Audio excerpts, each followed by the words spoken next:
আপত্তি নেই। তবে শর্ত হলো যে ইসলামের যে সকল বিধান আছে, বিশেষ করে যেমন আল্লাহর হকের মধ্যে আছে, যেমন আল্লাহ তারা যে সকল সম্পদের সাথে রিলেটেড যে সকল জিনিস ফরজ করে দিয়েছেন, যেমন জাকাত দেওয়া, জাকাত ছাড়াও গরিব মিসকিনকে সাহায্য সহযোগিতা করা, এগুলো করার পরে আপনার আত্মীয়তার হক রক্ষা করা, পরিবার পরিজনের ভরণ পোষণ, যাদের আপনার আহ, আপনার উপরে যাদের ভরণ পোষণ আছে তাদের ভরণ পোষণ যথাযথভাবে পালন করা, আপনি ফরজ ইবাদত হজ করার, ফরজ হয়ে থাকলে হজ আদায় করা, এই যে আপনার মৌলিক দায়িত্ব যেগুলো আছে সেগুলো পালন করার পরে আপনার হালাল উপায়ে যত টাকার ইনকাম করতে পারেন তাতে কোনো সমস্যা নেই। এখানে নির্দিষ্ট কোনো লিমিট নেই যে আপনি এত টাকা করে এত পরিমাণ ইনকাম করতে পারবেন, তারপর আর করতে পারবেন না। কারণ আপনি যদি সাহাবীদের জীবনে দেখেন, সাহাবীদের মধ্যে বিলিয়নিয়ার ছিল অনেকে, অনেক সাহাবী আছে। এমনকি একটা বই ইদানিং লেখা হয়েছে বিলিয়নিয়ার সাহাবী, সম্ভবত সাহাবীদের মধ্যে অনেক বিলিয়নিয়ার, বিলিয়ন সম্পদের মালিক ছিলেন। এই জন্য ইসলাম যেটা করে সেটা হলো যে আপনার সম্পদ অর্জনের ক্ষেত্রে বা উপার্জনের ক্ষেত্রে, কামাই করার ক্ষেত্রে রেস্ট্রিকশন হলো যে হালাল উপায়ে কামাই করতে হবে। হারাম উপায়ে এক পয়সা কামাই করলে সেটাও জায়েজ নেই। আর হালাল উপায়ে আপনি ট্রিলিয়নিয়ান হয়ে গেলেও তাতে কোনো সমস্যা নেই। এটা হলো সংক্ষিপ্ত কথা। আপনি যদি জি জি, হালাল উপায়ে জাযাকাল্লাহ। বাড়ি 10টাও কিনেন কোনো সমস্যা নেই, কিন্তু হারাম উপায়ে একটা কিনলেই সমস্যা। না যেমন ওই যে সূরা ওই যে এই যে জিক্র, এটার মধ্যে তো মানে ওই যে মানে সম্পত্তির কথা বলা হয়েছে যে মানুষ ওই মানে মানে তার সম্পত্তি গুনে গুনে দেখে বা কি পরিমাণ আছে এরকমের। মানে তো আমার ওইখান থেকে এটা মনে হয়েছে যে আসলে কোনো লিমিটেশনস আছে কিনা যে আহ, যে না, এই এরকমের। এই ধরনের সম্পদ থাকলে মানুষগুলো দেখবে, এটা মানুষের নেচার হিসেবে বলা হয়েছে। যেমন মনে করেন আচ্ছা। আপনার যদি ব্যাংকে অ্যাকাউন্ট থাকে, আপনার অ্যাকাউন্টে যদি টাকা জমা থাকে, আপনি এই কিছুদিন পর পর দেখতে পারেন যে টাকা ঠিক মতো আছে কিনা, না কোথাও পাচার কেউ হ্যাক করে নিয়ে গেল কিনা, এটা দেখতে পারেন। আর যদি ক্যাশ টাকা থাকে আপনি কোনো দেখতে পারেন মাঝে মাঝে টাকা কেউ বাসার থেকে তছরুপ করলো কিনা।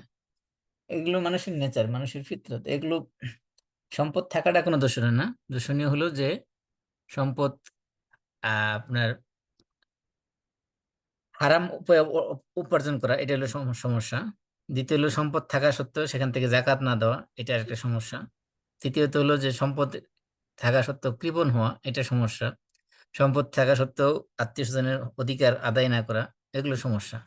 সম্পদ হালাল উপায়ে উপার্জন করতে কোনো লিমিট নেই, কোনো সমস্যা নেই। যত পারেন আপনি উপার্জন করেন, যত পারেন আপনি আয় করেন, কোনো সমস্যা নেই। আপনার হালাল উপায়ে আপনি যদি টাকা ইনভেস্ট করে সেখান থেকে প্রফিট আর্ন করেন তাতেও সমস্যা নেই, কিন্তু যদি হারাম উপায়ে ব্যাংকে ইনভেস্ট করে আপনি টাকা বানালেন, সেটা সমস্যা। মোট কথা হলো যে ইসলাম আপনার সব সম্পদ কামাই করার ক্ষেত্রে বা উপার্জন করার ক্ষেত্রে নির্দিষ্ট কোনো থ্রেশহোল্ড বা লিমিট দিয়ে দেয় না যে এর বাইরে যাওয়া যাবে না, এতটুকু পর্যন্ত থাকতে হবে। বরং ইসলাম যেটা বলে যে ইসলাম হলো সম্পদ উপার্জন এবং ব্যয়, আয় এবং ব্যয়ের কিছু মূলনীতি দাঁড় করে দিয়েছে। এই মূলনীতির মধ্যে থেকে আপনি যত পারেন কামাই করেন, কোনো সমস্যা নেই। জি, আশা করি ক্লিয়ার হয়েছে। জাযাকাল্লাহ। ইয়া, আমরা শুরু করে দিই। আলহামদুলিল্লাহ রাব্বিল আলামিন, ওয়াসসালাতু ওয়াসসালামু আলা আশরাফিল আমবিয়া ওয়া সাইয়্যিদিল মুরসালিন নবিয়িনা মুহাম্মদ ওয়া আলা আলিহি ওয়া আসহাবিহি আজমাইন। সুবহানাকা লা ইলমা লানা ইল্লা মা 'আল্লামতানা ইন্নাকা আনতাল আলিমুল হাকীম। রব্বি ইশরাহ লি সাদরি ওয়া ইয়াসসির লি আমরি ওয়াহলুল 'উকদাতাম মিন লিসানি ইয়াফকাহু কওলি। আল্লাহুম্মা 'আল্লিমনা মা ইয়ানফা'ুনা ওয়ানফা'না বিমা 'আল্লামতানা ওয়া জিদনা ইলমান নাফি'আন। আলহামদুলিল্লাহ, আমরা সূরা রা'দের মধ্যে আছি এখনো। সূরা রা'দের 22 নম্বর আয়াতে আমরা আছি। এই আয়াতের মধ্যে মূলত আল্লাহ রাব্বুল আলামিন 4টা গুণের কথা বলেছেন উলুল আলবাবদের। সেটা হলো ওয়াল্লাযিনা সাবারু ইবতিগা ওয়াজহি রাব্বিহিম, যারা তাদের রবের সন্তুষ্টির জন্য তারা ধৈর্য ধারণ করে। 2 নম্বর হলো ওয়া আকামুস সালাত, এবং তারা সালাত কায়েম করে, সালাত প্রতিষ্ঠা করে। 3 নম্বর ওয়া আনফাকু মিম্মা রাযাকনাহুম সিররান ওয়া আলানিয়া, এবং আমি তাদেরকে যে রিজিক দান করেছি সেই রিজিক থেকে তারা প্রকাশ্যে এবং গোপনে তারা দান করে বা খরচ করে। 4 নম্বর হলো ওয়ায়াদরাউনা বিল হাসানাতি সাইয়্যিআ, এবং খারাপ কাজের প্রতিহত করে উত্তম দিয়ে, খারাপকে তারা উত্তম দ্বারা প্রতিহত করে বা দূর করে। খারাপকে দূর করে কি? উত্তম দিয়ে। এই চারটা গুণ যাদের আছে তাদেরকে বলা হয়েছে উলাইকা লাহুম উকবাদ্দার, তাদের জন্য রয়েছে উত্তম পরিণতি। তাহলে আমরা প্রথম এই আয়াতের যে প্রথম বৈশিষ্ট্য উলুল আলবাবদের, সেটা হলো যারা আল্লাহ সন্তুষ্টির জন্য সবর করে। এটা নিয়ে আমরা ডিটেলস আলোচনা করেছি। আজকে আমরা এখানে আয়াতের দ্বিতীয় পয়েন্ট যাবো, আকামুস সালাত। উলুল আলবাব হতে গেলে সালাত কায়েম করতে হবে, সালাত প্রতিষ্ঠা করতে হবে। এটা উলুল আলবাবদের অন্যতম বৈশিষ্ট্য। কারণ সালাত ছাড়া, আমরা জানি উলুল আলবাব যারা রিয়েল মেধাবী, রিয়েল বুদ্ধিমান যারা, সালাত প্রতিষ্ঠা করা ছাড়া কোনো মানুষ কোনোদিন বুদ্ধিমান হতে পারে না, কোনো ইমানদার। কারণ সালাত হলো ইসলামের যে পাঁচটা স্তম্ভ আছে, পিলার আছে, তার মধ্যে ইমানের পরে সবচেয়ে গুরুত্বপূর্ণ স্তম্ভ হলো সালাত। এবং এই সালাতকে ইমানই বলা হয়েছে কোরআনের মধ্যে। আল্লাহ তাআলা সূরা বাকারা 143 নম্বর আয়াতে বলছেন, ওমা কানা আল্লাহু লিইউদিআ ঈমানাকুম। আল্লাহ তাআলা তোমাদের ঈমানকে নষ্ট করতে চান না। এখানে ঈমান বলতে কি বোঝানো হয়েছে? ঈমান বলতে বোঝানো হয়েছে সালাতকে। অর্থাৎ আহ, বাইতুল্লাহ, কাবা কাবা কেবলা হওয়ার আগে, মাসজিদুল হারাম কেবলা হওয়ার আগে মুসলমানদের কেবলা ছিল বাইতুল মাকদিস। এই বাইতুল মাকদিসের কেবলাতে দিকে মুখ করে যারা নামাজ পড়েছে, কেবলা যখন চেঞ্জ হয়ে গেল, এখন অনেকের মনে ভয় জাগলো যে তাহলে আমরা এতদিন যে নামাজ পড়েছি বাইতুল মাকদিসের দিকে ফিরে, তাহলে আমাদের আগের নামাজ কি বাতিল হয়ে গেল, নষ্ট হয়ে গেল কিনা। এই ব্যাপারে আল্লাহ তাআলা তাদেরকে সান্ত্বনা দিয়ে বলতেছেন, ওমা কানা আল্লাহু লিইউদিআ ঈমানাকুম। আল্লাহ তাআলা তোমাদের ইমানকে নষ্ট করতে চান না। মানে কি, এখানে ওই যে তোমরা বাইতুল মাকদিসের দিকে ফিরে যে সালাত আদায় করেছিল, সেই সালাত গুলো তিনি নষ্ট করতে চান না। তাহলে মানে আল্লাহ তাআলা এখানে সালাতকে ইমান নামে নামকরণ করেছেন। তাহলে সালাত মানে ইমান। অনেকে আমরা বলে থাকি নামাজ না পড়লে কি আমার ইমান ঠিক আছে, আর নামাজ না পড়লে তার ইমানই নেই। এই জন্য আল্লাহ রাসূল বলছেন যে মান তারাকা সালাতা মুতাআম্মিদান ফাকাদ কাফারা। যে ব্যক্তি ডেলিভারেটলি, উইলিংলি, ইচ্ছাকৃতভাবে নামাজ ছেড়ে দিল, তরক করলো, সে কুফরি করলো। এই জন্য আল্লাহ তাআলা এই আয়াতের মধ্যে সালাতকে বলেছেন ইমান। ওমা কানা আল্লাহু লিইউদিআ ঈমানাকুম। সালাতকে আল্লাহ তাআলা বলেছেন জিকির, ওয়া আকিমিস সালাতা লিযিকরি। আর আমার স্মরণে তোমরা সালাত কায়েম করো। এইখানে মুসা আলাইহিস সালামকে আল্লাহ তাআলা আদেশ করেছিলেন যে আকিমিস সালাতা লিযিকরি, যে আমার জিকিরের জন্য, আমার স্মরণের জন্য তোমরা সালাত কায়েম করো। তাহলে নামাজ হলো একটা জিকির, নামাজ হলো ইমান। এই সালাতের মাধ্যমে আল্লাহ তাআলা মানুষকে বিপদ আপদে যে সে দুইটা জিনিসের মাধ্যমে আল্লাহর কাছে সাহায্য চাইতে বলেছেন, তার মধ্যে একটা ছিল সবর আর একটা ছিল সালাত। আল্লাহ তাআলা সূরা বাকারা 45 নম্বর আয়াতে বলেছেন ওয়াস্তাঈনু বিস-সাবরি ওয়াস-সালাত। এই দেখেন, সবর এবং সালাত দুটো পাশাপাশি রেখেছেন। এই আয়াতের মধ্যে সূরা রাদের 22 নম্বর আয়াতে দেখেন ওয়াল্লাযিনা সাবারু ইবতিগা ওয়াজহি রাব্বিহিম, সবরের কথা বলার পরেই সেকেন্ডে বলা হয়েছে ওয়া আকামুস সালাত, সালাত কায়েম করে। তাহলে সালাত এবং সবর এই দুইটা পাশাপাশি রাখা হয়েছে, যে বিপদ আপদ থেকে উদ্ধার পাওয়ার জন্য দুইটা কাজের কথা বলা হয়েছে। একটা হলো সবর করতে হবে, দ্বিতীয়ত হলো সালাতের মাধ্যমে আল্লাহর কাছে সাহায্য চাইতে হবে। আরেকটা হলো যে মানসিক প্রশান্তি, শারীরিক প্রশান্তি, মানসিক প্রশান্তি সব লাভ হবে এই সালাতের মাধ্যমে। আল্লাহ রাসূল সাল্লাল্লাহু আলাইহি সাল্লাম যখন কোনো বিষয় নিয়ে পেরেশানগ্রস্ত হয়ে পড়তেন, তখন সাথে সাথে নামাজে দাঁড়িয়ে যেতেন। যে ইজা হাজ্জাবাহু আমরুন সাল্লাহ।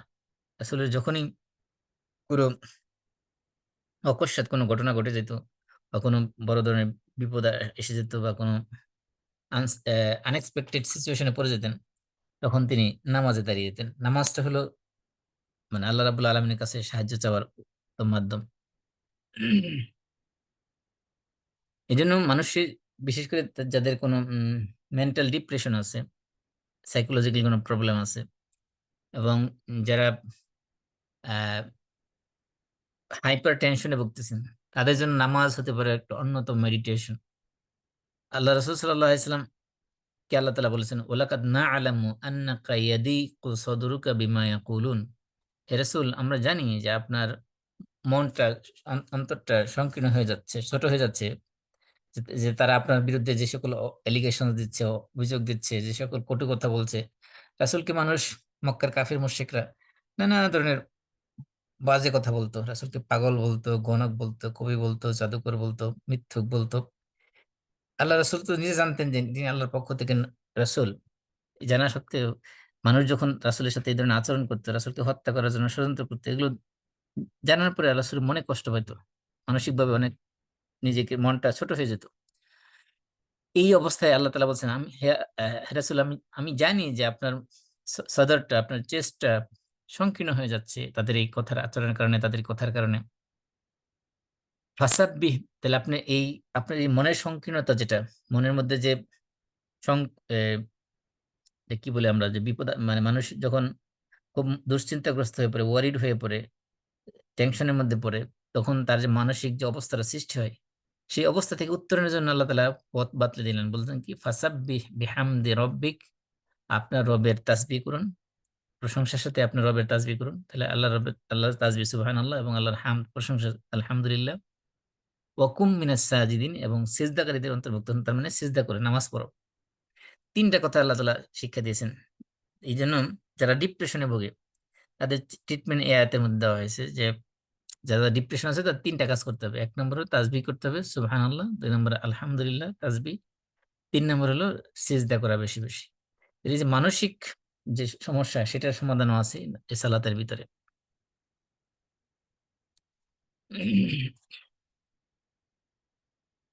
এমনকি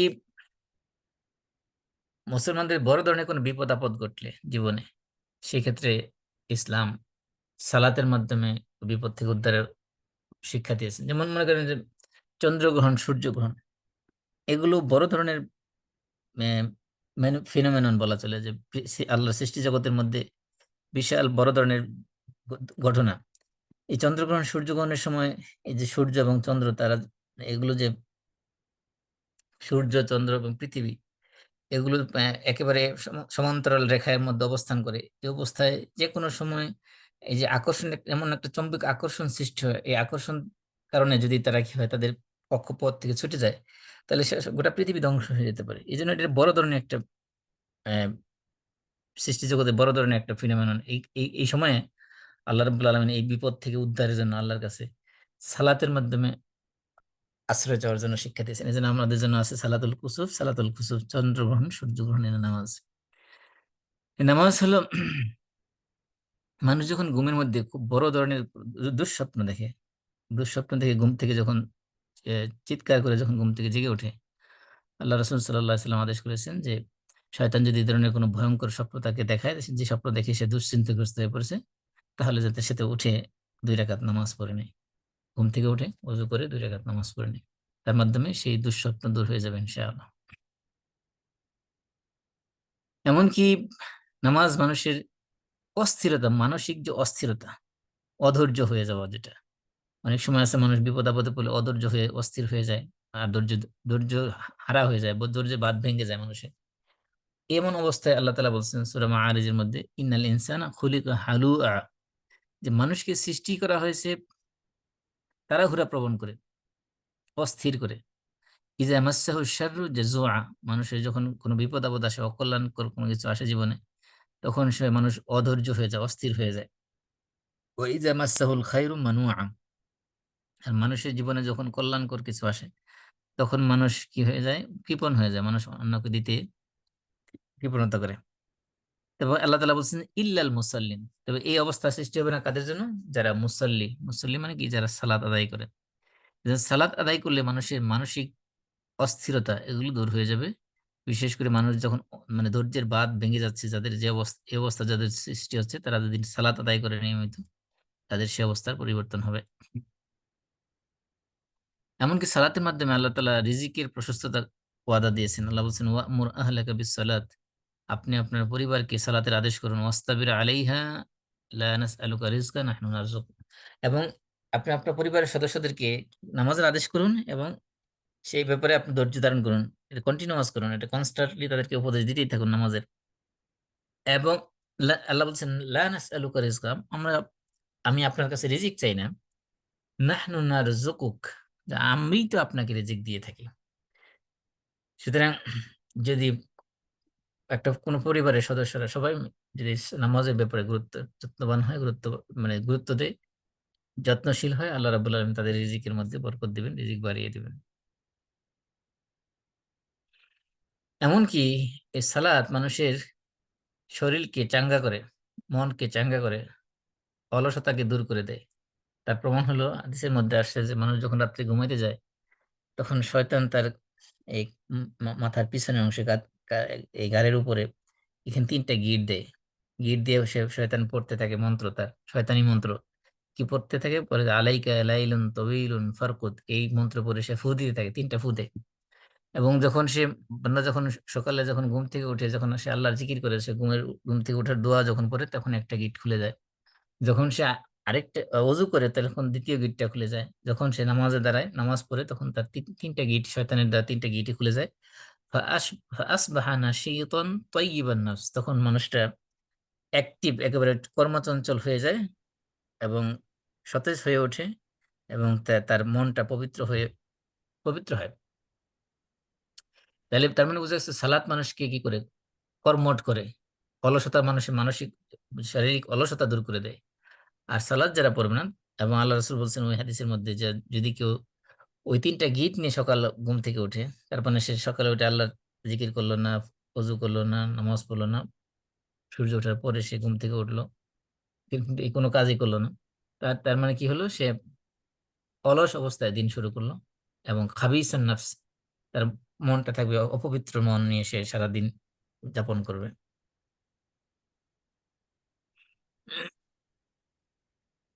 এবং সালাত হলো, আল্লাহ রসুল সাল্লাল্লাহু আলাইহি সাল্লাম বলা হচ্ছে যে, আল্লাহ রসুল বলছে আমাকে, জুইলাত লি কুররাতু আইনি ফি সালাত, সালাতের মাধ্যমে আমাকে, আমার জন্য চক্ষু শীতলকারী বানানো হয়েছে। নামাজ, আল্লাহ রসুল মানসিকভাবে শান্তি পেতেন। এই জন্য আল্লাহ রসুল সাল্লাল্লাহু আলাইহি সাল্লাম বিলালকে বলতেন, ইয়া বিলাল আরিহনা বিসসালাত, ইয়া বিলাল, ও বিলাল, নামাজের মাধ্যমে আমাদেরকে একটু শান্তি দাও, একটু প্রশান্তি দাও। রাসূল সাল্লাল্লাহু আলাইহি সাল্লাম শান্তি পেতেন, প্রশান্তি পেতেন নামাজের মধ্যে, এবং নামাজের মধ্যে পড়লেই রাসূল সাল্লাল্লাহু আলাইহি সাল্লামের চক্ষু শীতল হতো, অর্থাৎ মানসিক শান্তি তিনি পেতেন। আর এই নামাজ মানুষকে কি করে, সময়ানুবর্তিতা, পাংচুয়ালিটি শিক্ষা দেয়। কারণ আল্লাহ বলছেন যে ইন্না সালাতা কানাত আলাল মুমিনিনা কিতাবাম মাওকুতা, যে নামাজ ফরজ করা হয়েছে, এটা অব্লিগেটরি করা হয়েছে একটা নির্দিষ্ট সময়ের মধ্যে। ওই সময়ে ছাড়া নামাজ পড়লে সেই নামাজ হবে না। আপনার এই যে নির্দিষ্ট নামাজের মধ্যে যখন মানুষ পাংচুয়াল হয়, যখন একটা নির্দিষ্ট সময় সে প্রতিদিন নামাজ পড়ে, তখন তার কাছে সময়ের গুরুত্ব বেড়ে যায়। এই জন্য ইসলাম মানুষকে সময়ানুবর্তিতাও শিখায় নামাজের মাধ্যমে। নামাজের মাধ্যমে মানুষের সময়ানুবর্তিতা, পাংচুয়ালিটির তারবিয়ত দেয়, প্রশিক্ষণ দেয়। এবং নামাজের মধ্যে যে সারিবদ্ধ হওয়া, এই সারিবদ্ধ হওয়াটাকে আল্লাহ রাব্বুল আলামিন পছন্দ করেন, এবং এটাকে বলা হয়েছে যে তারা ফেরেশতাদের সাদৃশ্য করে নামাজের মধ্যে। ফেরেশতারা যেভাবে আল্লাহ রাব্বুল আলামিনের সামনে তারা সারিবদ্ধভাবে দাঁড়িয়ে থাকে, মানুষ ঠিক তেমনি ভাবে আল্লাহর সামনে ফেরেশতাদের মতো করেই সারিবদ্ধভাবে দাঁড়িয়ে থাকে। নামাজের মধ্যে মানুষ যখন কাতারবন্দি হয়, তার মানে সেখানে এমন তারা যেই কাজটা করতেছে, এই কাজটা হলো ফেরেশতাদের কাজ, যেই ফেরেশতারা আল্লাহ রাব্বুল আলামিনের সামনে করে থাকেন। এবং নামাজ মানুষকে ঐক্যবদ্ধ হওয়ার শিক্ষা দেয়। যে যে আপনার একেবারে আপনার পলিটিক্যাল অপোনেন্ট যে আছে, অথবা জাত শত্রু যে আছে, সে যদি মসজিদে যে আপনার পাশে নামাজে দাঁড়ায় যায়, তাহলে আপনার তার কিছু বলার কিছু নেই, অর্থাৎ তাকে সাথে নিয়ে আপনার নামাজটা পড়তে হচ্ছে। তার মানে আপনার মানুষকে, সমাজকে ঐক্যবদ্ধ হওয়ার শিক্ষা দিচ্ছে এই সালাত। এই জন্য আল্লাহ রসুল সাল্লাল্লাহু আলাইহি ওয়াসাল্লাম বলেছেন যে তোমরা নামাজের কাতারবদ্ধ হয়ে সোজা হও। সোজা করতে বলা হচ্ছে, কারণ সোজা না করলে তোমাদের অন্তরকে আল্লাহ বক্র করে দেবেন, অর্থাৎ অন্তরের মধ্যে যে তোমাদের ঐক্য, যে ভাব, সেটা নষ্ট করে দেবেন। এমনকি আল্লাহ তাআলা, আল্লাহ রাসূল সাল্লাল্লাহু আলাইহি ওয়াসাল্লাম থ্রেট দিয়েছেন যে তোমাদের চেহারাকে, তোমাদের অন্তরকে উল্টে দিবেন। এবং আল্লাহ রাব্বুল আলামিন সমস্ত নবী রাসূলদেরকে প্রথম যে ওসিয়ত করেছেন, প্রথম যে উপদেশ দিয়েছেন, সেই উপদেশটা সালাতের উপদেশ। যেমন আমরা জানি ঈসা আলাইহিস সালাম যখন একেবারে ছোট্ট শিশু, মায়ের গর্ভ থেকে ভূমিষ্ঠ হওয়ার নতুন নবজাত শিশু, সে অবস্থায় যখন, যেহেতু ওনার বাপ ছিল না, মারিয়াম আলাইহিস সালামকে যখন মানুষ অপবাদ দিলেন যে তুমি, তোমার মা কানা আবুকি ইমরা সাউইন মা কানা উম্মুকি বাগিয়া, তোমার বাবা অত খারাপ মানুষ ছিল না, তোমার মা অত কোনো বেশ্যাবধিতা বা নষ্ট মেয়ে ছিল না, তুমি এরকম জঘন্য কাজটা কিভাবে করলে, অর্থাৎ পিতা, তোমার স্বামী ছাড়া তোমার গর্ভে সন্তান আসলে কিভাবে, এটা কি, এরকম খারাপ কাজটা কিভাবে করলেন? তখন মারিয়াম আলাইহিস সালাম ঈসা আলাইহিস সালাম দিকে ইশারা করে দিলেন, আশারাত ইলাইহি। তখন এলাকার লোকজন বলা বলি করলো যে কাইফা নুকাল্লিমু মান কানা ফিল মাহদি সাবিয়্যা, এই ছোট শিশু, কোলের শিশু, তার সাথে আমরা কিভাবে কথা। তখন ঈসা আলাইহিস সালাম সর্বপ্রথম ওনার মুখ থেকে কথা বলতে শুরু করেন। আল্লাহ রাব্বুল আলামিন এই দুগ্ধপোষ্য শিশুর মুখ থেকে আল্লাহ তাআলা কথা বের করলেন। তিনি সর্বপ্রথম যে কথাটা বলেছিলেন সেটা ছিল কি, ইন্নী আব্দুল্লাহ। ঈসা আলাইহিস সালামের মুখ থেকে প্রথম যে বাণীটা বেরিয়েছিল সেটা ছিল ইন্নী আব্দুল্লাহ, আমি আল্লাহর গোলাম। আতানি আল কিতাব, আল্লাহ আমাকে কিতাব দিয়েছেন। ও জাআলানি নাবিয়্যা, আল্লাহ আমাকে নবী বানাইছেন। তারপরে কি, ওয়া আওসানি বিস সালাত, এবং আমাকে সালাতের ওসিয়ত, সালাতের উপদেশ দিয়েছেন। তাহলে প্রথম যে আলাইহিস সালাম আল্লাহ নির্দেশের মধ্যে প্রথম যে নির্দেশটা উল্লেখ করেছেন সেটা ছিল আল্লাহ তাআলা আমাকে নামাজের জন্য, সালাতের জন্য আদেশ করেছেন। সূরা মারিয়ামের 31 নম্বর আয়াতে আল্লাহ তাআলা এটা রেকর্ড করেছেন। এমনকি আমাদের প্রিয় নবী সাল্লাল্লাহু আলাইহি সাল্লাম, তিনি মৃত্যুর আগে পৃথিবীতে এত এত ইস্যু থাকতে কোনো ইস্যুকে এতটা গুরুত্ব দেন নাই।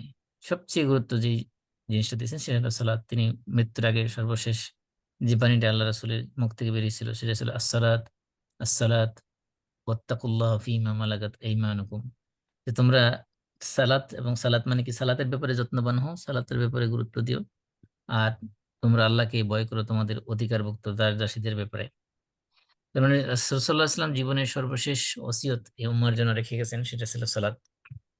এমনকি ইব্রাহিম আলাইহিস সালাম, তিনি বাইতুল্লাহ নির্মাণ করার পরে এবং ওনার সন্তান ইসমাইল আলাইহিস সালামকে নিয়ে যে দোয়া করেছিলেন, ঐতিহাসিক দোয়া, সেই দোয়ার মধ্যে তিনি উল্লেখ করেছিলেন, কি দোয়া করেছিলেন, বলছেন রব্বি জাআলনি মুকিমাস সালাত, ও আল্লাহ আপনি আমাকে নামাজ প্রতিষ্ঠাকারী বানান।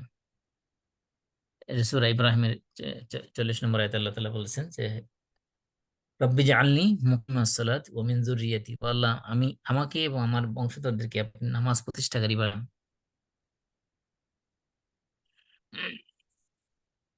এমনকি ইব্রাহিম আলাইহিস সালাম ওনার এই সন্তানকে এবং ওনার স্ত্রীকে, স্ত্রী সহ এই ছোট্ট শিশুকে সেই আরবের দুদু মরুভূমিতে ফেলে রেখে আসছিলেন বাইতুল্লাহর কাছে। সেখানে রেখে আসার পিছনে যে কারণটা উল্লেখ করেছেন সেটা তিনি উল্লেখ করেছেন সূরা ইব্রাহিমের 43 নম্বর আয়াতে। তিনি বলতেছেন রব্বানা ইন্নী আসকানতু মিন যুররিয়াতি বিওয়াদিন গায়রি যি জারইন ইনদা বাইতিকাল মুহাররম, আল্লাহ তোমার বাইতুল্লাহিল মুহাররম, তোমার এই বাইতুল্লাহর কাছে আমি আমার সন্তানকে রেখে যাচ্ছি। বিওয়াদিন একটা উপত্যকায়, গায়রি যি জারইন যেখানে কোনো ফসলাদি নাই, ইন দা বাইতিকাল মুহাররম আপনার এই পবিত্র ঘরের কাছে রেখে গেলাম। উদ্দেশ্য কি, রাব্বানা লিয়ুকিমুস সালাত, যাতে তারা সালাত কায়েম করতে পারে। তাহলে এই যে বাইতুল্লাহর কাছে অর্থাৎ মসজিদের কাছে তাদেরকে রেখে গেলেন, উদ্দেশ্যটা কি ছিল, যে সালাত কায়েম করা। এই জন্য এই আয়াত থেকে মুফাসসির কেরাম বলেছেন যে কেউ বাসস্থানের জন্য যখন বাসা চুজ করবে সেই ক্ষেত্রে মসজিদকে কাছে দেখে চুজ করা এটা হলো উত্তম। কারণ নামাজ কায়েম করার জন্য মসজিদ কাছে দেখে সেখানে বাসা নেওয়া এটা হলো উত্তম। এই যে ইব্রাহিম আলাইহিস সালাম দোয়া করেছিলেন যে ওনাদের এই সন্তানকে রেখে আসছেন কি জন্য বাইতুল্লাহর কাছে, উদ্দেশ্য হলো লিয়ুকিমুস সালাত, যাতে তারা সালাত কায়েম করতে পারে। এমনকি আমাদের সন্তানদেরকে একেবারে ছোট্ট বয়স থেকে সালাতের প্রশিক্ষণ দেওয়ার জন্য ইসলাম আদেশ করেছেন। আল্লাহ রাসূল বলেছেন মুরু আবনাআকুম বিসসালাত লিসাবঈ সিনিন, তোমাদের সন্তানদেরকে যখন তারা বয়স 7 বছর হয় তখন তাদেরকে সালাতের জন্য আদেশ করো, এবং 10 বছর বয়স হলে যদি তারা সালাত আদায় না করে সেক্ষেত্রে তাদেরকে কি করো, তাদেরকে পানিশমেন্ট দেওয়ার জন্য ইসলাম শিক্ষা দিয়েছে। এমনকি মুসা আলাইহিস সালাম যখন আল্লাহ রাব্বুল আলামিনের সাথে সাক্ষাৎ করার জন্য তুর পাহাড়ে গিয়েছিলেন, তুর পাহাড়ে যখন আল্লাহ রাব্বুল আলামিন এর সাথে মুসা আলাইহিস সালাম কথা বললেন, সেখানে কি কথা হয়েছিল, সেই কথার মধ্যে যে বাণীটা ছিল যে ইন্নানি আনাল্লাহ, আল্লাহ রাব্বুল আলামিন মুসা আলাইহিস সালামকে বলছেন, হে মুসা আমি আমি তোমার আল্লাহ বলছি, ইন্নানি আনাল্লাহ, নিশ্চয় আমি তোমার আল্লাহ, ইন্নানি আনাল্লাহ, আমি হলাম আল্লাহ, লা ইলাহা ইল্লা আনা, আমি ছাড়া কোনো ইলাহ নেই, ফা'বুদনি, সুতরাং তুমি আমার ইবাদত করো, আর কি করো, ওয়া আকিমিস সালাতা লিযিকরি, আর আমার স্মরণে সালাত কায়েম করো। তাহলে মুসা আলাইহিস সালামের কাছে সর্বপ্রথম হয়েছিল কি, সা- আমার স্মরণে সালাত কায়েম করো।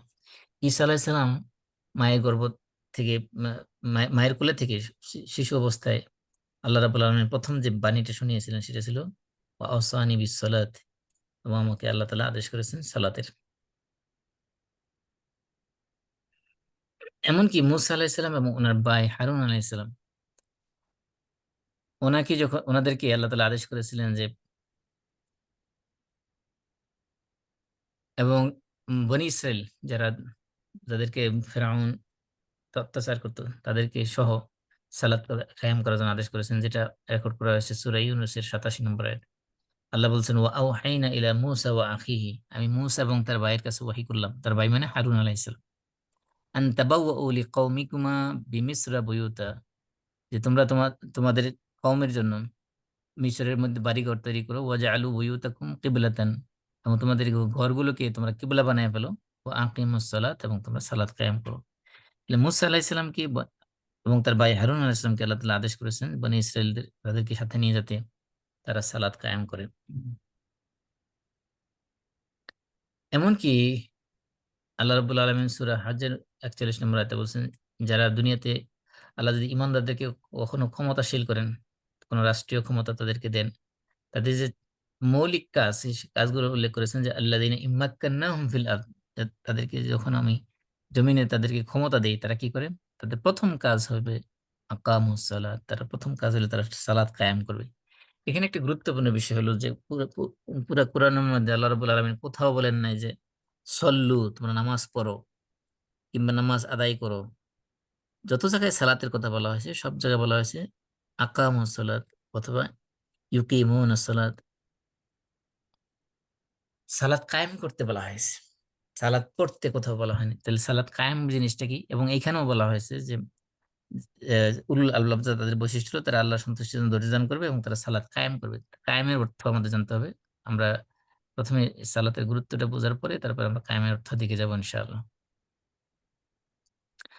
এমনকি এই সালাত হলো গুনাহ মাফের একটা অন্যতম মাধ্যম, বিশেষ করে যারা তওবা করতে চায় গুনাহ করার পরে, তাদের জন্য সালাত হলো একটা উত্তম মাধ্যম। আল্লাহ রাসূল বলেছেন যে যখন কোনো মানুষ গুনাহ করে, গুনাহ করার পরে সে 2 রাকাত নামাজ পড়ে আল্লাহ রাব্বুল আলামিনের কাছে তওবা করে, আল্লাহ রাব্বুল আলামিন তার সমস্ত গুনাহগুলো মাফ করে দেন।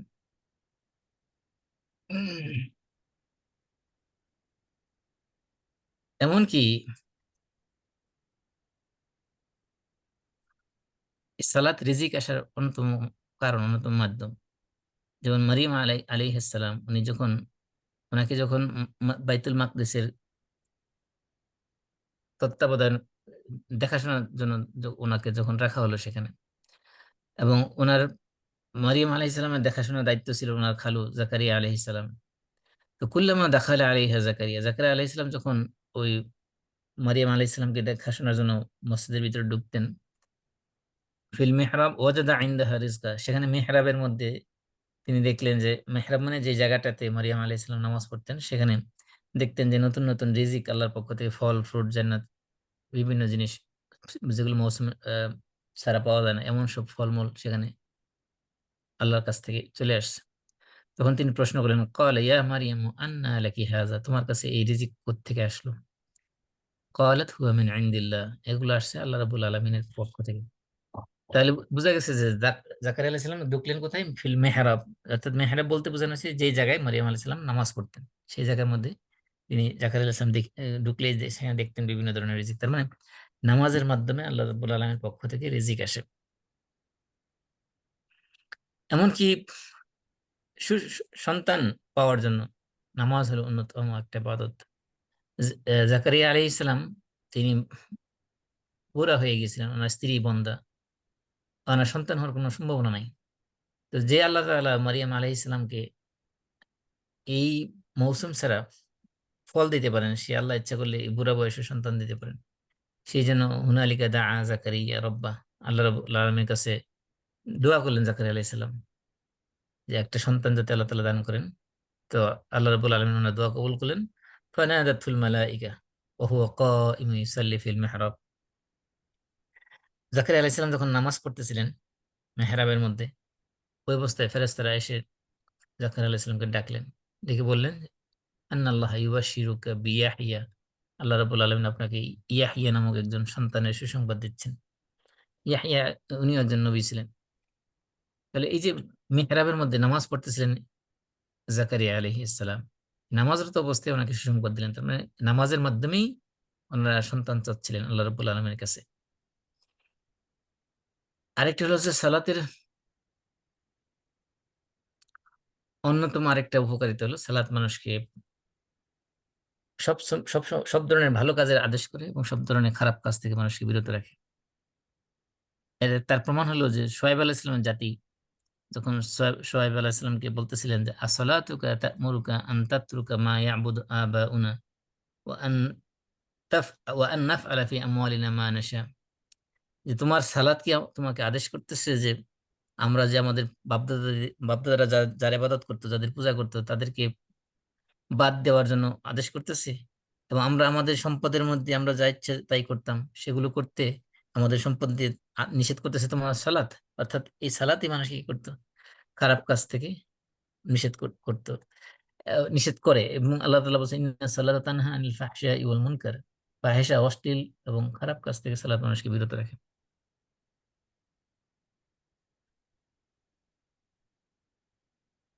এমনকি আল্লাহ রসুল সাল্লাল্লাহু আলাইহি সাল্লাম এই সালাতের কারণে কাফের মুশরিকদের বিরুদ্ধে বদদোয়া করেছেন। বিশেষ করে খন্দকের যুদ্ধে, যেটাকে আমরা আহজাবের যুদ্ধ বলি, সেই যুদ্ধে কাফেরদের কারণে আল্লাহ রসুল সাল্লাল্লাহু আলাইহি সাল্লামের আসর নামাজ পড়তে বিলম্ব হয়ে গেছিল। তখন আল্লাহ রসুল সাল্লাল্লাহু আলাইহি সাল্লাম এই খন্দকের কাফেরদের বিরুদ্ধে বদদোয়া করেছিলেন। তিনি দোয়া করে বলেছিলেন যে আইয়ামলা কুবুর দা আল্লাহ আইয়ামলা কুবুরহুম ওয়া কুলুবহুম নারা কামা শাগালুহু আনিস সালাত, যে আল্লাহ তাআলার কাছে দোয়া করেছেন, হে আল্লাহ, এই কাফেররা আমাদেরকে যেহেতু নামাজ থেকে আমাদের গাফেল করে রেখেছিল, সুতরাং তুমি তাদের কবরকে এবং তাদের অন্তরগুলোকে আগুন দ্বারা, জাহান্নামের আগুন দিয়ে পরিপূর্ণ করে দিও। আরেকটা জিনিস হলো যে এই সালাত আল্লাহ রাব্বুল আলামিন দুনিয়াতে কোনো ফেরেশতা পাঠিয়ে আল্লাহ তাআলা ফরজ করে নেয়, আল্লাহ রাসূলকে আরশে আজিমে ডেকে নিয়ে সেখানে আসমানের মধ্যে এই সালাতকে ফরজ করেছেন। এর দ্বারা বোঝা যায় যে এই সালাতের গুরুত্ব কতটা। ইসলামের অন্য কোনো ইবাদতকে আল্লাহ রাব্বুল আলামিন রাসূলকে ডেকে নিয়ে আসমানে ডেকে নিয়ে ফরজ করে নাই। সমস্ত ইবাদতই জিবরিল ফেরেশতার মাধ্যমে দুনিয়াতে পাঠানো হয়েছে, ইবাদতের বিধান ফরজ করা হয়েছে দুনিয়াতে। একমাত্র নামাজ এক অনলি ইবাদত, যেটা আল্লাহ রাব্বুল আলামিন আরশে আজিমে ডেকে নিয়ে তারপরে ফরজ করে দিয়েছেন। এমনকি আল্লাহ রাসূল সাল্লাল্লাহু আলাইহি সাল্লাম একেবারে মুমূর্ষু অবস্থায় ছিলেন মৃত্যুর পূর্বে। সে অবস্থায় আল্লাহ রাসূল সাল্লাল্লাহু আলাইহি সাল্লাম সালাতের কথা ভুলে যান নাই। আল্লাহ রাসূল সাল্লাল্লাহু আলাইহি সাল্লাম মারাদুল মউত যখন মৃত্যুর বিছানায় যখন ছিলেন, তখন তিনি ঘরের যে পর্দা ছিল, পর্দা খুলে তিনি মসজিদের দিকে দেখতেছিলেন আর বলতেছিলেন, আসাল্লান নাস, মানুষ নামাজ কি পড়ে ফেলছে মানুষ? তখন বলা হলো যে লা হুম ইয়ান্তাজিরুক, না হে আল্লাহ রাসূল, নামাজ এখনো শেষ হয়নি, তারা আপনার অপেক্ষায় আছে। তখন আল্লাহ রাসূল সাল্লাল্লাহু আলাইহি সাল্লাম দুইজন মানুষ সাহাবীর কাঁধে ভর দিয়ে, রাসূল সাল্লাল্লাহু আলাইহি সাল্লাম পা মাটিতে ফেলতে পারতেছিলেন না, পা দুটো হেসড়ে হেসড়ে মাটি দিয়ে যাচ্ছিল। এই অবস্থায় তিনি মসজিদে যেয়ে সেখানে সালাত আদায় করেছিলেন। এবং আল্লাহ রাসূল সাল্লাল্লাহু আলাইহি সাল্লাম শুধু নয়, এবং ইসলামের মূল বিধান হলো যে এই সালাত হলো এমন এক বিধান যেটা আপনি সফর অবস্থায়, হাদার অবস্থায়, নিরাপদ অবস্থায়, ভয়ের অবস্থায়, কোনো অবস্থায় এই সালাতের মাফ নেই। এমনকি সালাতুল খৌফ নামে একটা সালাত আছে, যেটা হলো ভয়ের নামাজ। যুদ্ধের ময়দানে যখন শত্রুর মোকাবেলা হচ্ছে, সরাসরি ফেস টু ফেস প্রকাশ্যে যুদ্ধ হচ্ছে, ওই অবস্থায় নামাজের মাফ নেই। ওই অবস্থায় নামাজ পড়তে হবে, গ্রুপ করে করে সালাতুল খৌফের সিস্টেমে সেখানে সালাত আদায় করতে হবে। এই সালাত হলো আল্লাহ রাব্বুল আলামিনের কাছে সবচেয়ে প্রিয় আমল। আল্লাহ রাসূলকে প্রশ্ন করলো সবচেয়ে প্রিয় আমল কোনটা? আল্লাহ রাসূল বলছেন আসসালাতু আলা ওয়াক্তিহা। তিনি সময় মতো কি করে নামাজ আদায় করা হলো আল্লাহ রাব্বুল আলামিনের কাছে সবচেয়ে প্রিয় আমল, আহাব্বুল আমাল।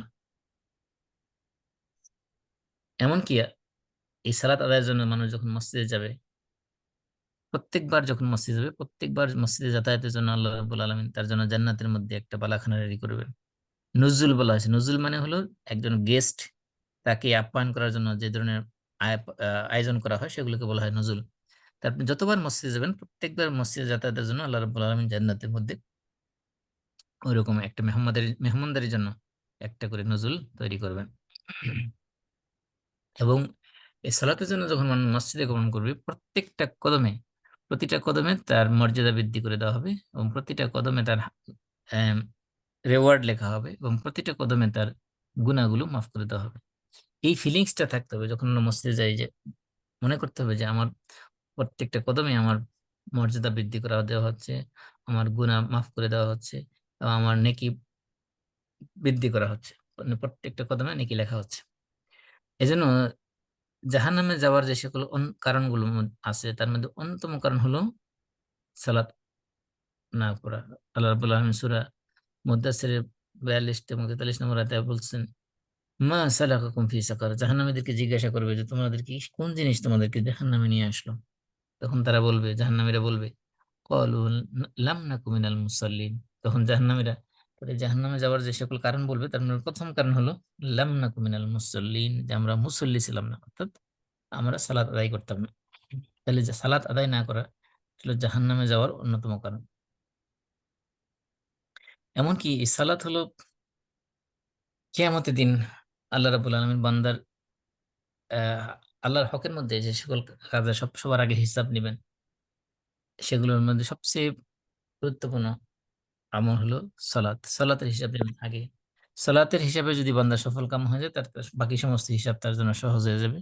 আর সালাতের হিসাব যদি তার গোলমাল হয়ে যায়, গেঞ্জাম হয়ে যায়, সালাতের হিসাব যদি সঠিকভাবে না দিতে পারে, এইখানে যদি এসে ধরা খেয়ে যায়, তাহলে বাকি সমস্ত হিসাব তার গোলমাল হয়ে যাবে। এই সালাত হলো কাফারাতুজ যুনুব, মানে মানুষের গুনাহ মাফের একটা অন্যতম মাধ্যম। আল্লাহ রাসূল সাল্লাল্লাহু আলাইহি ওয়াসাল্লাম বলেছেন যে যদি কারো বাসার সামনে একটা পানির নদী থাকে, সেখানে যদি সে প্রতিদিন ৫ বার গোসল করে, তাহলে তার শরীরের মধ্যে কোনো ময়লা থাকবে? সাহাবা একরাম বললেন যে না, তার শরীরে কোনো ময়লা থাকতে পারে না। আল্লাহ রাসূল বলছেন ৫ ওয়াক্ত সালাতের দৃষ্টান্ত হলো ওই ওই নদীর মধ্যে ৫ বার গোসল করার মতোই। মানুষ যখন ৫ ওয়াক্ত নামাজ যখন আদায় করবে, তখন তার দেহের মধ্যে, তার অন্তরের মধ্যে কোনো ধরনের গুনাহ থাকতে পারে না। আর সালাতকে বলা হয়েছে রিবাত। রিবাত ফি সাবিলিল্লাহ। রিবাত বলা হয় সাধারণত সীমান্ত পাহারা দেওয়া, বর্ডারকে পাহারা দেওয়ার, যুদ্ধের ময়দানে বর্ডারকে পাহারা দেওয়া বলা হয়েছে রিবাত। আর সালাতকে বলা হয়েছে রিবাত। আল্লাহ রাসূল বলছেন যে কাসরাতুল খুতা ইলাল মাসাজিদ ওয়া ইন্তিজারুস সালাত বা'দা সালাত ফাযালিকুমুর রিবাত ফাযালিকুমুর রিবাত। যে ইসবাগুল উযু আলাল মাকারি, কষ্ট হওয়া সত্ত্বেও পারফেক্টলি ওযু করা, ভালোভাবে উত্তমভাবে ওযু করা এবং অধিক ফুট স্টেপ দিয়ে, অধিক পদক্ষেপ দিয়ে মসজিদে গমন করা এবং এক সালাতের পরে আরেক সালাতের জন্য অপেক্ষা করা। এই ৩টা কাজকে বলা হয়েছে রিবাত। রিবাত মানে লিট্রাল মিনিং হলো যে সীমান্ত পাহারা দেওয়া। আর সালাদকে রিবাত বলা হয়েছে, সীমান্ত পাহারা বলা হয়েছে, মানে কারণটা কি? কারণ হলো সালাত, এই কাজগুলো যারা করবে তাদেরকে সালাত কি করবে?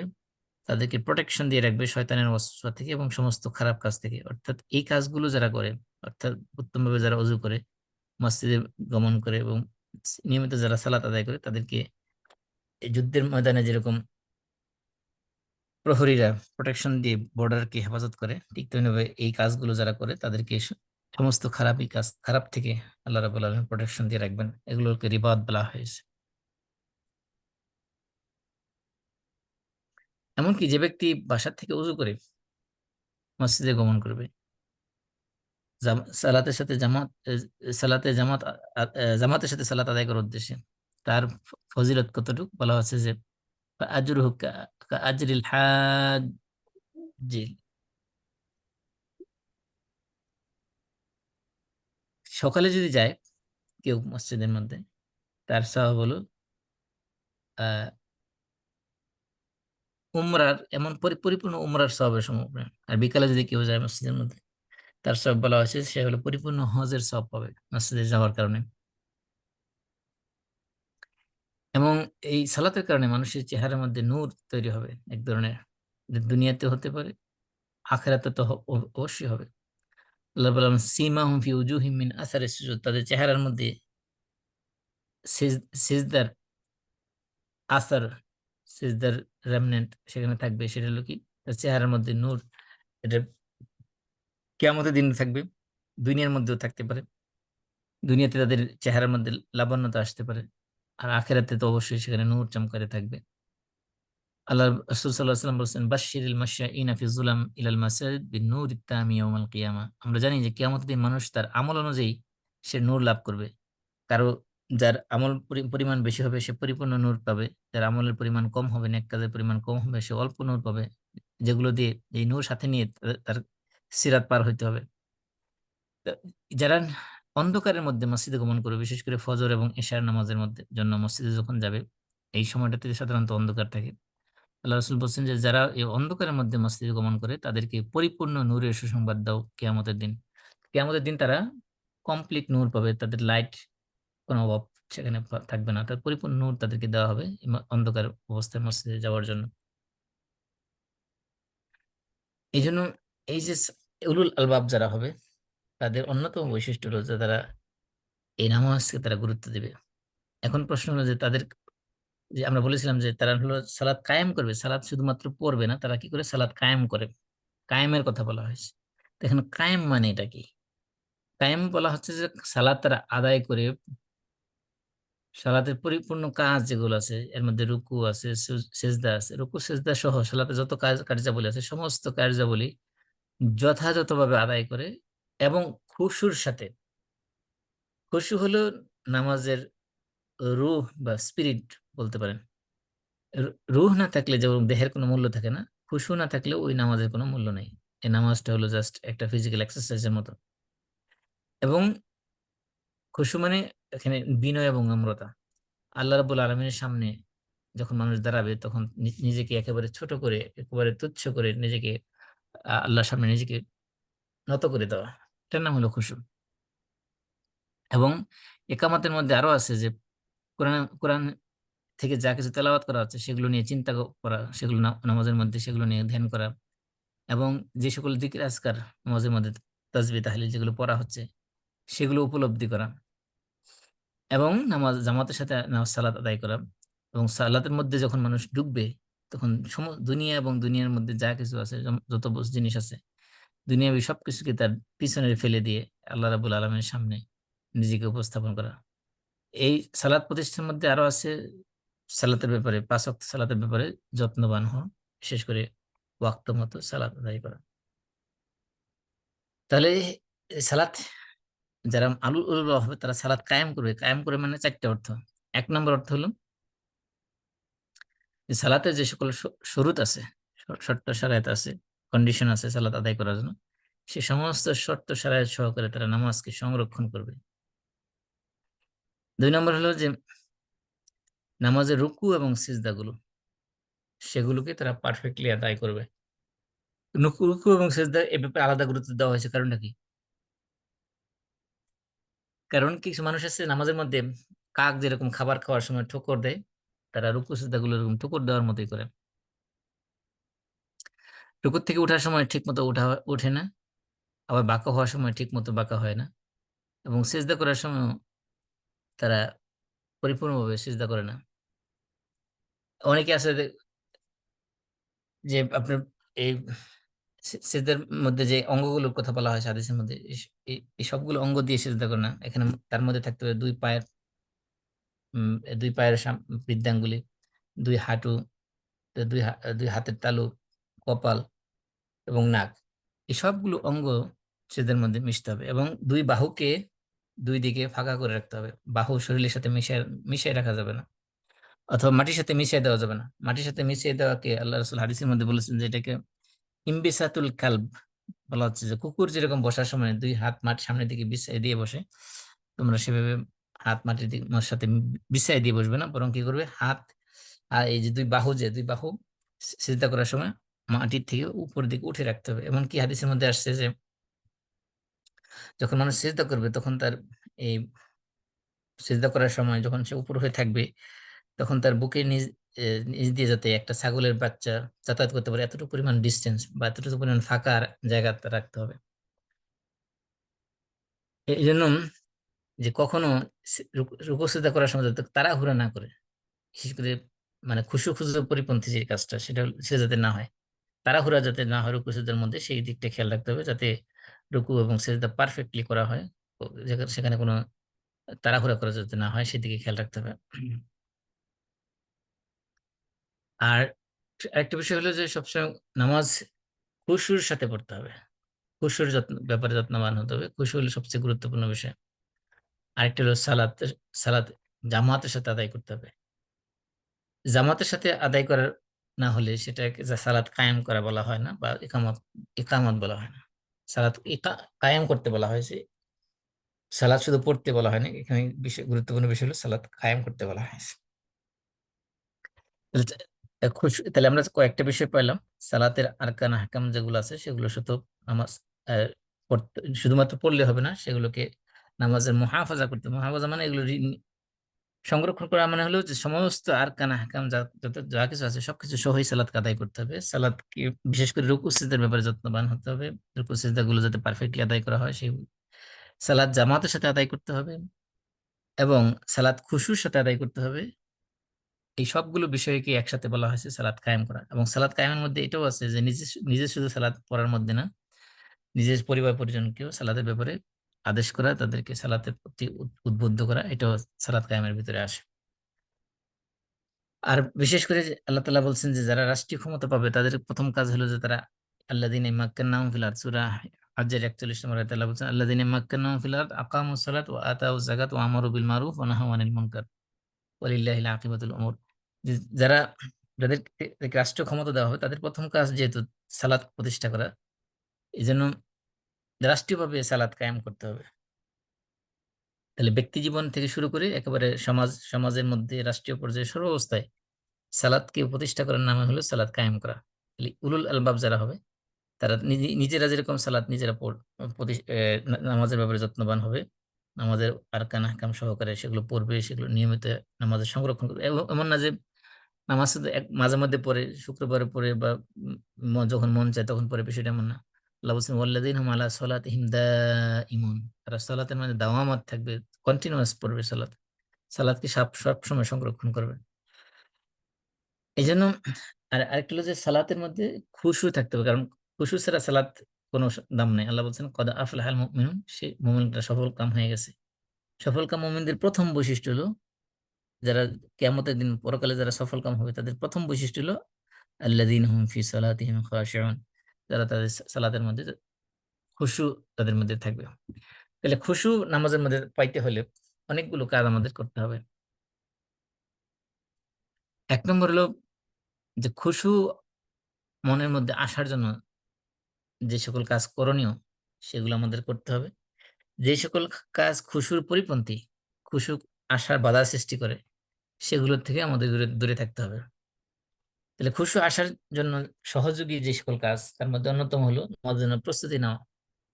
নামাজের প্রস্তুতি নেওয়া মানে হলো যে নামাজ যখন আজান দিবে, আজান শুনলে মুয়াজ্জিনের সাথে আজানের জবাব দেওয়া। তারপরে মসজিদে যখন আসা হবে, মসজিদে আসার সময় দোয়া পড়তে পড়তে আসা। আল্লাহ রাসূল সাল্লাল্লাহু আলাইহি সাল্লাম মসজিদে যখন আসতেন তখন দোয়া পড়তেন, আল্লাহ আমার চোখের মধ্যে নূর দাও, আমার কানের মধ্যে নূর দাও, আমার মুখের মধ্যে নূর দাও, আমার অন্তরের মধ্যে নূর দাও, আমার মাথার মধ্যে নূর দাও, আমার ত্বকের মধ্যে নূর দাও, আমার শিরা উপশিরা নূর দাও, আমার সমস্ত শরীরে নূর দাও, আমাকে নূর বানিয়ে দাও। এরকম চমৎকার দোয়া আছে হাদিসের মধ্যে, সেই দোয়াগুলো আল্লাহ রাসূল সাল্লাল্লাহু আলাইহি ওয়াসাল্লাম করতেন। এই জন্য নামাজের খুশুর প্রস্তুতির স্বরূপ একেবারে নামাজ শুরু হওয়ার আগের থেকে মূলত খুশুর প্রস্তুতিটা শুরু হয়। সেটা হচ্ছে বিশেষ করে আজান দেওয়ার সময় আজানের জবাব দেওয়া, তারপরে নামাজ আসার সময় দোয়ার সাথে আসা, আজানের আজান শেষে আজানের দোয়া পড়া, তারপরে আজান এবং ইকামতের মাঝখানে দোয়া কবুলের সময় সেই সময় দোয়া করা, এবং অজু করার সময় উত্তম ভাবে অজু করা, ও বিশেষ করে অজুর শুরুতে বিসমিল্লাহ বলা, অজুর পরে দোয়া পড়া, হুম, তারপরে অজু করার সময় মিসওয়াক করা, তারপর নামাজ পড়ার জন্য উত্তম পোশাক পরা, বিশেষ করে পরিষ্কার পরিচ্ছন্ন সুগন্ধিযুক্ত পোশাক পরা, তারপরে মসজিদে আসার ক্ষেত্রে আর্লি আসা, এবং আসার সময় সাকিনা এবং ওকার, অর্থাৎ পিস এন্ড ট্রাঙ্কুইলিটি, অত্যন্ত নম্র ভদ্রতার সাথে শান্তশিষ্ট ভাবে মসজিদে আসা, তাড়াহুড়ো করে দৌড়ে না আসা। অনেক সময় মনে করে এই জামাত শুরু হয়ে গেল, মানে 5টা 5-এ জামাত, এখন বাজে 5টা 3, 2 মিনিট আছে, 2 মিনিটের মধ্যে দৌড়ে যেতে হবে, দৌড়ানো শুরু করে দিল। এই দৌড়ে মসজিদে যাওয়া এটা জায়েজ নেই। এই জন্য এমনকি যে নামাজ যদি আপনি যদি জানেন যে হাইটা গেলে নামাজ শেষ হয়ে যায়, জামাত ধরতে পারা যাবে না, তারপরেও হাইটেই যেতে হবে, তাড়াহুড়ো করে দৌড়ানো যাবে না। তারপরে নামাজের জন্য অপেক্ষা করে থাকা, মনে করেন আপনি হয়তো নামাজ শুরু হওয়ার 5 মিনিট 10 মিনিট আগেই চলে গেলেন মসজিদে, সেখানে সুন্নত পড়ার পরে বাকি সালাতের জন্য, জামাতের জন্য অপেক্ষা করা, এটাও একটা গুরুত্বপূর্ণ কাজ। এবং নামাজে দাঁড়ানোর সময় সুন্দরভাবে কাতার সোজা করে দাঁড়ানো, এগুলো হলো প্রস্তুতি স্বরূপ খুশু আসার প্রস্তুতির জন্য এই কাজগুলো করা। এবং নামাজ যখন দাঁড়াবে, দাঁড়ানোর সময় একেবারে প্রশান্তির সাথে দাঁড়ানো, অর্থাৎ দুনিয়াবি সমস্ত ঝামেলা যত ব্যস্ততা আছে সব কিছুকে পিছনে ফেলে দিয়ে একমাত্র আমি আল্লাহ রাব্বুল আলমীর সামনে দাঁড়িয়ে আছি, এই সময়টাকে শুধুমাত্র আল্লাহর জন্যই বরাদ্দ রাখা। এই সময়টা যাতে আমি অন্য কিছু চিন্তা না করি, অন্য কিছু সব কিছু যাতে মাথা থেকে জেরে ফেলে দিই, তাহলে আমি একমাত্র আল্লাহ রাব্বুল আলমিনের সামনে যখন থাকবো, এবং বিশেষ করে মৃত্যুর কথা যখন স্মরণ হবে, তখন তার নামাজ উত্তম হবে। আল্লাহ রাসূল বলছেন, সল্লু সলাতা মুআদ্দা, তোমরা এমন সালাত আদায় করো যে তোমার মনে হবে জীবনের সর্বশেষ নামাজ এটা। আপনি যদি মনে করেন যে যেই নামাজটা আমি পড়তেছি এটি আমার জীবনের শেষ নামাজ, আর কোন নামাজ হয়তো আমি পড়ার তৌফিক নাও পেতে পারি, তাহলে দেখবেন ওই নামাজটা অনেক সুন্দর হবে, অন্যান্য নামাজের চেয়ে একটু ব্যতিক্রম হবে।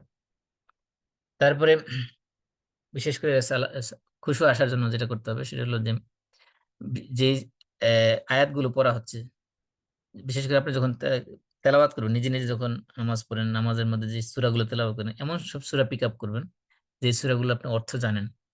এবং এই বিশেষ করে নামাজের যে দোয়াগুলো আমরা পড়ি, বিশেষ করে সানা পড়ি, সুবহান রাব্বিল আলা, সুবহান রাব্বিল আযীম, দুরূদ শরীফ পড়ি, আত্তাহিয়াতু পড়ি, যেগুলো আমরা পড়ি এগুলোর অর্থটা কি? এই যে রুকুর তাসবিহ, সিজদার তাসবিহ, এগুলো যে আমরা পড়ি, এগুলোর অর্থগুলো কি? অর্থগুলো বোঝার চেষ্টা করা, তাহলে আমি নামাজের মধ্যে উপলব্ধি করতে পারবো যে আমি নামাজ পড়তেছি এবং আল্লাহ রাব্বুল আলামিনের সামনে কি বলতেছি, সেই উপলব্ধিটা আসবে। এবং কেরাত পড়ার সময় থেমে থেমে পড়া, তার তিলের সাথে উত্তম সুর দিয়ে তেলাওয়াত করে পড়া। আল্লাহ বলছেন ওয়ারাত্তিলিল কুরআনা তারতিলা। আল্লাহ রাসূল বলছেন যায়িনুল কুরআনা বিআসওয়াতিকুম, তোমরা উত্তম কণ্ঠে সুন্দর কণ্ঠে কোরআন তেলাওয়াত করো, ইন্না সাওতাল হাসানি ইয়াজিদুল কুরআন হাসানা, কারণ তোমাদের সুন্দর কণ্ঠ কোরআনকে আরো সৌন্দর্যমণ্ডিত করে তোলে। এবং বিশেষ করে নামাজের মধ্যে এই ফিলিংস আসা যে আমি নামাজের মধ্যে যা কিছু বলতেছি আল্লাহ রাব্বুল আলামিন আমার সেগুলোর সাড়া দিচ্ছেন নামাজের ভিতরেই। এই জন্য আল্লাহ সূরা ফাতিহা বিশেষ করে যখন আমরা পড়ি, তখন আমাদের এই কথা স্মরণ করে। আল্লাহ হাদিসের মধ্যে আসছে যে আল্লাহ তাআলা বলতেছেন কাসামতু সালাতা বাইনি ওয়া বাইনা আবদি নিসফাইন ওয়া লি আবদি মা সাআলা, আমি সালাতকে আমার এবং আমার বান্দার মাঝে দুই ভাগে ভাগ করে নিয়েছি, আর আমার বান্দা তাই পাবে যা সে আমার কাছে চাবে। বান্দা যখন বলে যে আলহামদুলিল্লাহ রাব্বিল আলামিন, তখন আল্লাহ বলেন যে আমার বান্দা আমার প্রশংসা করেছে। বান্দা যখন বলে আর রহমান রহিম, তখন আল্লাহ বলেন যে আসনা আলাইয়া আবদি, আমার বান্দা আমার গুণ কীর্তন করেছে। বান্দা যখন বলে মালিক ইয়াউমিদ্দিন, তখন আল্লাহ বলেন যে মাজ্জাদানি আবদি, আমার বান্দা আমার শ্রেষ্ঠত্ব বর্ণনা করেছে। বান্দা যখন বলে ইয়াকা না'বুদু ওয়া ইয়াকা নাস্তাইন, তখন আল্লাহ বলেন যে হাযা বাইনি ওয়া বাইনা আবদি ওয়া লি আবদি মা সাআলা, এটা আমার আমার মাঝে বা আমার বান্দার মাঝে, আমার বান্দা যা চাবে তাই সে পাবে। বান্দা যখন বলে নামাজের মধ্যে ইহদিনাস সিরাতাল মুস্তাকিম সিরাতাল লাযিনা আনআমতা আলাইহিম গায়রিল মাগদুবি আলাইহিম ওয়ালাদ-দাল্লিন, তখন আল্লাহ বলেন যে হাযা লি আবদি ওয়া লি আবদি মা সাআলা, এটা আমার বান্দার জন্য, আর আমার বান্দা আমার কাছে যা চাবে সে তাই পাবে। তাহলে এই যে হাদিসটা, এই হাদিস থেকে বোঝা যায় যে নামাজের ভিতরে আমার সাথে আল্লাহর সাথে ডায়ালগ হচ্ছে, একটা সংলাপ সংলাপ হচ্ছে। আমি যা বলতেছি সাথে সাথে আল্লাহ তাআলা রেসপন্স করতেছেন, রিপ্লাই দিতেছেন। এই ফিলিংসটা নামাজের ভিতরে যখন জাগ্রত হবে, তখন নামাজের ভিতরে খুশু আসবে, মনে হবে যেটা আমি আল্লাহর সাথে ডাইরেক্ট একটা সংলাপের মধ্যে আছি, ডাইরেক্ট কথা হচ্ছে, আমি কথা বলতেছি, আল্লাহ রিপ্লাই দিতেছেন। এই ফিলিংসটা যখন আসবে, তখন নামাজের মধ্যে খুশি এবং খুজু আরো বেড়ে যাবে। এবং নামাজের মধ্যে বাধা সৃষ্টি হতে পারে, মাঝখানে মনে করেন নামাজ আপনার সামনে দিয়ে কেউ হেঁটে যেতে পারে এমন সম্ভাবনা থাকলে, সেই ক্ষেত্রে সূত্রা ইউজ করা, কোনো একটা কিছু সামনে রেখে নামাজ পড়া। কারণ সূত্র না থাকলে দেখা যাবে যে অনেক সময় মানুষ নামাজের সামনে দিয়ে হেঁটে চলে গেলে, তখন আপনার নামাজের মধ্যে এই খুশু খুশু সমস্যা সৃষ্টি হতে পারে। তারপরে সব সময় বিশেষ করে আহ, পুরো নামাজের মধ্যে সিজদার জায়গায় দৃষ্টি রাখা।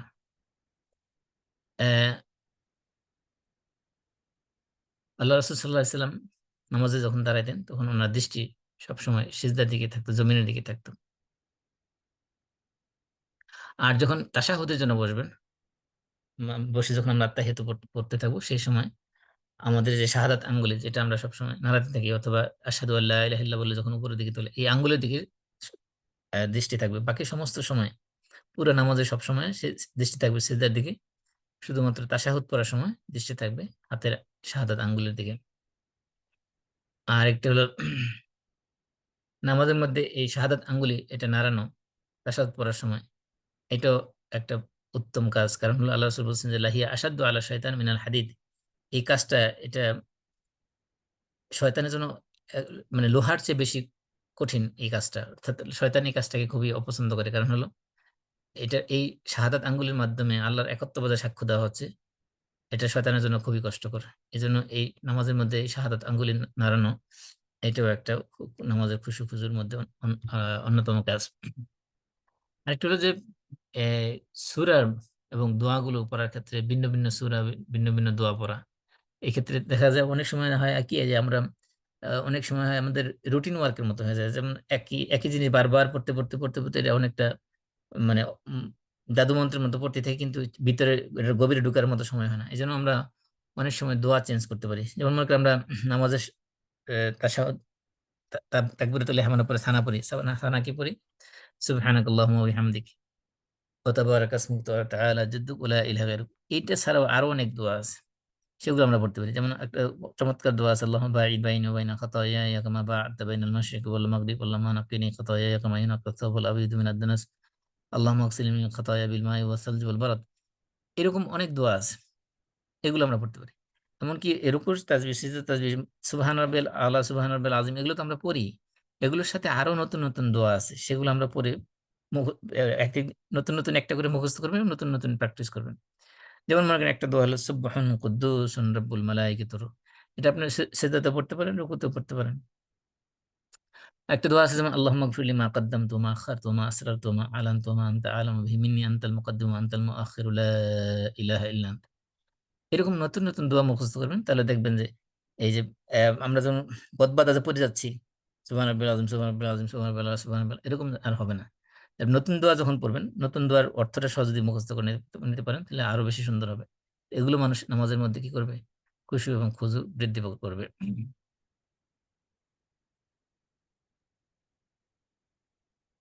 আর বিশেষ করে যদি নামাজের মধ্যে তেলাওয়াতের মধ্যে সিজদার আয়াত চলে আসে, সেক্ষেত্রে সাথে সাথে সিজদা করা। এবং শয়তান নামাজের মধ্যে শয়তান যদি ওয়াসওয়াসা দেয়, সেই ক্ষেত্রে আউযু বিল্লাহ পড়ে বাম দিকে ৩ বার ড্রাই থুতু নিক্ষেপ করা। বিশেষ করে নামাজের মধ্যে সালফে সালেহীন যারা ছিলেন আমাদের, তাদের নামাজের মধ্যে অবস্থান কিরকম হইতো সেগুলোর দিকে খেয়াল করা, আর আমাদের নামাজের কি অবস্থা সেদিকে কম্পেয়ার করা, তাহলে আমাদের নামাজের অবস্থানটা আরো মজবুত হবে, আরো ভালো হবে। বিষয় আর যে যে সকল কাজের মাধ্যমে আমাদের খুশি বৃদ্ধি হবে, সেটা হলো খুশুর, নামাজের মধ্যে খুশুর যে মর্যাদা,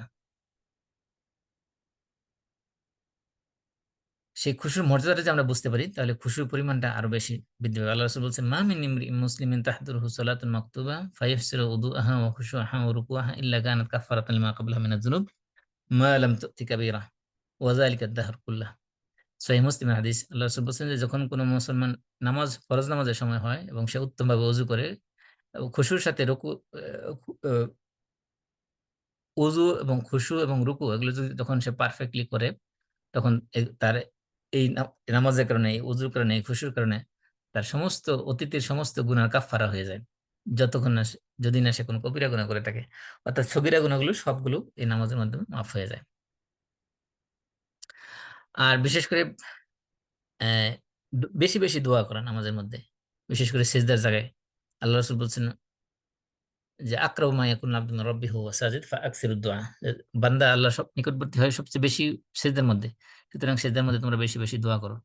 সিজদার মধ্যে যখন বেশি বেশি দোয়া করা হবে, সেই ক্ষেত্রে নামাজের মধ্যে খুশু এবং খুজু বৃদ্ধি পাবে। আরেকটা হলো যে আহ, নামাজের পরে যে সকল আজকার আছে, সেগুলো আমাদেরকে নিয়মিত চর্চা করা, পড়া, সেগুলো, তাহলে আমাদের নামাজের যে খুশু আছে সেটার দীর্ঘস্থায়ী প্রভাব অন্তরের মধ্যে স্থায়ী হবে। এগুলো হলো যে এই কাজগুলো করলে আমাদের নামাজের খুশু বৃদ্ধি পাবে। আর কি নামাজের খুশু আহ নষ্ট হতে পারে যে কাজগুলো, সেগুলো আমাদের পরিহার করতে হবে। সেগুলো আমরা ইনশাল্লাহ আরেকদিন আলোচনা করব।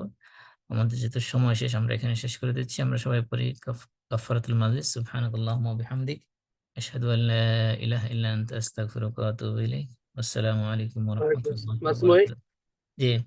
Masmoy, sorry, just kidding. একটা জায়গায় জাস্ট একটা কোশ্চেন ছিল, আমরা যে ইমাম সাহেবের পিছনে সালাম আসসালামু আলাইকুম যখন ফিরা, তখন কি ইমাম সাহেব শেষ করার পর আমাদের সালাম ফিরানো উচিত, নাকি আহ আহ, মানে ওনার সাথে সাথে আমার ডান দিকে বাম দিকে সালাম ফেরানো উচিত? এইটা। আর আরেকটা হলো just ছোট, যে আমরা সোয়াবের ক্ষেত্রে আমরা জামাতে নামাজ পড়ি, মাসাল্লাতে পড়ি বা মসজিদে পড়ি। আমরা তো জামাত করি, জামাতে যে 27% বেশি সওয়াব পাওয়া যায় জামাতে নামাজ পড়লে, তো এইটা কি মাসাল্লাতে পড়লেও একই সওয়াব আমরা পাবো, না আমাদের কি সওয়াবের মধ্যে কোনো পার্থক্য থাকবে, নাকি আমরা জামাত পড়লে আমরা সওয়াবটা অর্জন করতে পারবো? জাযাকাল্লাহ, এই দুইটা প্রশ্ন। প্রথম হলো যে সালাম ফেরানোর ব্যাপারে বিষয়টা হলো যে সালাম ইমামকে আল্লাহ রাসূল বলছেন ইন্নামা জুইলাল ইমামু লিউতাম্মা বিহি, যে ইমামকে ইমামের আনুগত্য করার জন্য ইমাম বানানো হয়েছে, ইমাম যা করে মুসল্লিরা তাই করবে। এখন এই ইমামের সালাম ফেরানোর সাথে মুসল্লিরা সালাম ফিরাবে, এটাই নিয়ম। কিন্তু সালাম ফিরানোর কি একসাথে ফিরানোর, একটা ফিরানোর পরে মুসল্লিরা ফিরে ফেলবে, নাকি দুইটা ফিরানোর পরে মুসল্লিরা ফিরে ফেলবে, এটা দুই মাযহাব কেন্দ্রিক ডিফারেন্ট অপিনিয়ন আছে। হানাফি মাযহাব যেটা করে সেটা হলো যে ইমাম ডান দিকে সালাম ফিরালে মুসল্লিরা ডান দিকে সালাম ফিরায়, ইমাম বাম দিকে সালাম ফিরানোর পরে মুসল্লিরা বাম দিকে সালাম ফিরায়। অন্যান্য মাযহাব যেটা করে সেটা হলো যে ইমাম ডানে বামে দুই সালাম শেষ করার পরেই মুসল্লিরা সালাম ফিরায়। আপনি দুটো যে কোনো একটাই করতে পারেন, কোনো সমস্যা নেই। দ্বিতীয় বিষয়টা হলো যে আপনার জামাতের বিষয়টা, জামাতের আল্লাহ রাসূল বলছে সালাতুল আহ, জামাতে আফদল মিন সালাতিল ফাজর বি 27 দারাজা, যে জামাতে নামাজ পড়া এটার ফজিলত হলো এককভাবে নামাজ পড়ার চেয়ে 27 গুণ বেশি। কোন রেওয়ায়েতে আছে 25 গুণ বেশি, কোন রেওয়ায়েতে আছে বিদউ ওয়া খামসিন আকসার মিন বিদউ ওয়া সাবিন, মানে 25-এর উপরে বেশি গুণ সওয়াব পাওয়া যাবে। তাহলে এখানে বলা আছে মিন ফি সালাতিহি ফি বাইতিহি ওয়া ফি সুকিহি, কোন হাদিসে অন্য হাদিসে বলা আছে তার বাজারে বা বাড়িতে নামাজ পড়ার চেয়ে। এখানে মূলত মূল উদ্দেশ্য হলো জামাতে পড়লে সেই সওয়াবটা পাওয়া যাবে। এটা যে কোনো মসজিদে পড়লে আপনার এই জামাতের সওয়াব, যদি যে কোনো মসজিদে আপনি জামাতের সাথে পড়েন সেই সওয়াব পাইবেন। এটার জন্য একেবারে সেই কি বলে যে মসজিদে জামে মসজিদে যাইতে হবে এটা নট নেসেসারি। যে কোনো মসজিদে জামাতের সাথে আদায় করলে এই সওয়াবটা পাওয়া যাবে আশা করি ইনশাআল্লাহ। জি, আর কোনো প্রশ্ন?